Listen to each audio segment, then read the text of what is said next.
Sa 25 segundos nga recording sa closed circuit television kon CCTV, normal ug hapsayra nga nagsubay sa Davao Bukidnon Highway sa Barangay Los Amigos, Davao City ang mga sakyanan. Adunay truck, pick-up, kotse, SUV, tricycle ug motorsiklo. Pero adunay panun sa mga motor nga nagsubay sa inner lane sa highway ug pipila ka segundo ang milabay, nagbangga kini. Nagkarambola ang upat ka mga motorsiklo at tubangan sa Police Station 20 sa Barangay Los Amigos, Tubok District, Davao City, Domingo sa Udto, Hunyo 29, 2025.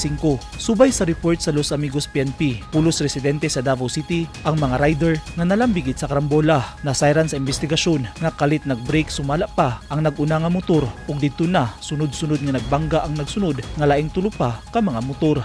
Swerting walay nagrabihan atol sa insidente. Misangko sa amicable settlement kung nagkauyon ra hinuon ang mga nalambigit sa karambola nga husayon ang nahitabong disgrasya. Eugene Hinutan, Newsline Philippines. Stay safe.